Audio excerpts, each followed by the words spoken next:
And am I looking at the camera? You're looking straight down the lens. Straight down the lens, yeah. And then a blue next nice point. Oh.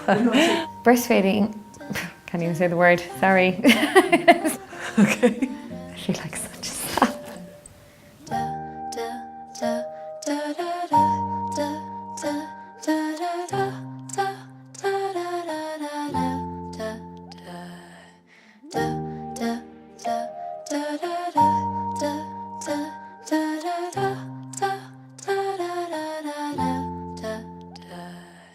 I was adamant. I knew this was exactly what I wanted to do.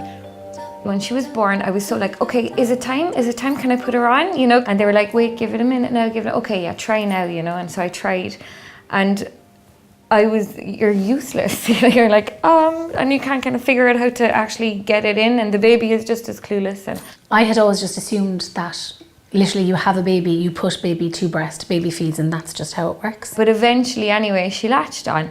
And it was just this moment of, and ever since it's been exactly the same, there's this moment of pure, unadulterated joy where you're just looking at your baby going, oh my God, this is everything that it's cracked up to be.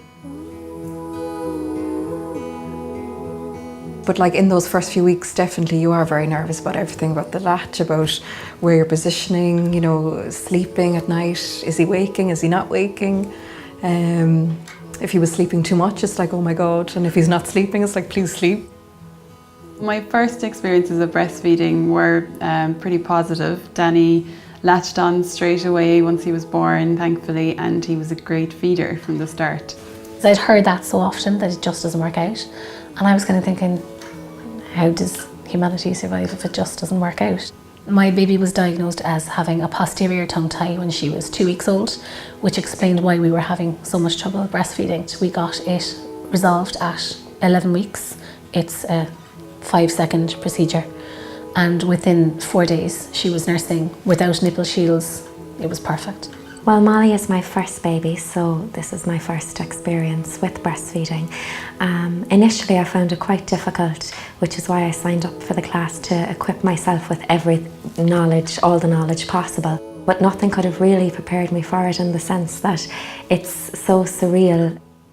We had difficulty with the latch, but we went to a lactation consultant and we got that dealt with, and now he's improved so much, and now he's 4 months old, and his feeding has just really settled down, and we're really getting to have the kind of the long cuddles and the long relaxing feeds with him, you know. I had the number of a breastfeeding consultant while I was in the hospital, and I had been thinking, will I ring, won't I ring? And eventually on day 10, there was no question, I had to ring. So I rang Clare Boyle. She arrived out to the house very shortly afterwards. I answered the door and started crying when I saw her. My friends all say that when you hear someone got Clare, did you cry when you answered the door? Everyone does. Everyone cries when they answer the door to Clare.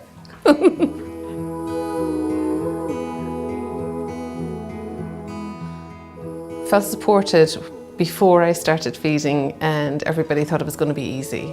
But then when it turned out that it was hard, everybody was saying, would you not just give a bottle? Would you not just, you know, it's okay to give up.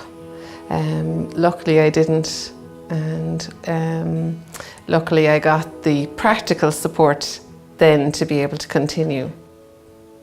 I felt supported from my peers, really, from my family, and my husband was amazing, just giving me the time to learn to breastfeed with my son.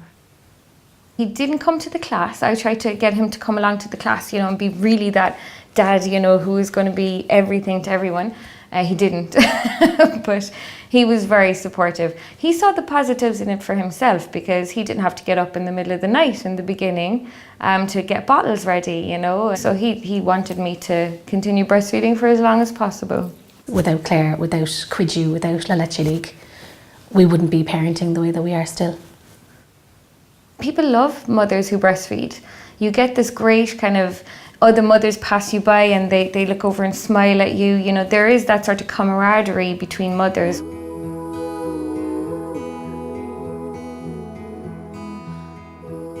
It's hard to describe. But I feel like now with my baby, I always know where she is. Even if she's in a different room, there's like a string attaching us, like an elastic band actually, because what you feel is you need to be next to her. You're in a lovely little bubble. You could be in an airport, you could be on a train, you could be anywhere. And it's you and your child and you're in this bubble and you're connected and it's bliss. The rush of oxytocin, it's like this intense love, and it's much more intense while feeding. There's something about looking at her and it's just this intoxicating feeling. It's really magical. It's formed a really strong bond. I feel really proud that I've been able to do this for him, and there's nothing like that connection. It makes you feel like you're achieving something, you know. It is definitely a skill that I've learned, and I'm kind of proud of myself that I've learned that, you know. I think I gained as much as Oisín has gained from breastfeeding. She has this little ritual whereby she places one hand on my chest and she often clutches my top, and then her other hand goes around my back and she tickles my back, which is really sweet, and she does that until she falls asleep. So we did baby sign from a very early age, so everybody thought I was crazy when I was signing to my baby's milk before every feed. Then as time went on, they would go milk. I think skin to skin is vitally important, and I think breastfeeding really gives that opportunity. I feel like it's an embrace for the baby. I love breastfeeding because it's that pure moment where everything comes right, and there is a fundamental contentedness that I feel as soon as my baby is feeding with me. I make no bones about it. It's one of the best things that I could do for my girls. In our house we say that it nurtures the soul, because it's about 10% is about the actual food intake and the rest is about the attachment, the security, the comforting. It's the best calm for a temper tantrum in the world. If you think of the most intoxicating feeling or sensation that you possibly can and then multiply it, you won't even come close. Looking at your child and knowing that your body is nourishing them, as well as that soul connection of that mother-child relationship, you've got this other connection as well. It's difficult to describe the bond that I have with my baby while I'm breastfeeding. It's almost like I don't need to describe it, it's just there. I'm going to get emotional now.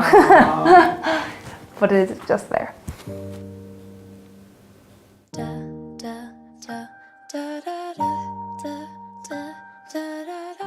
Well, in Clare's class we did just really helpful practical tips and very easy to remember. She has little verses, the clue is in the poo. I thought it was an unusual subject to be taught. I thought it just came naturally, but it was a real eye-opener for me. The knowledge I gained from that class was just vital especially in the first few days. We were given dolls and we were taught how to put the doll's head in towards your breast to make sure that the latch was correct. Very fundamental basics that every mother needs if they want to breastfeed. It really gave me the confidence, I think, to just let my body and my baby do what they were meant to do. All these women have volunteered to support this film because they feel such pride and joy in what they have achieved. Scientifically, it produces the hormone oxytocin, the love hormone. Breastfeeding is a learned skill, and learning the basics before the baby arrives will help the mother feel more confident when her time comes to breastfeed. In my Preparing for Breastfeeding class, I empower pregnant women and their partners to have an enjoyable experience. When Danny looks up and smiles, it's the most magical thing. It's the most wonderful thing I've ever done. It's liquid love. The journey starts here, and I am with you every step of the way.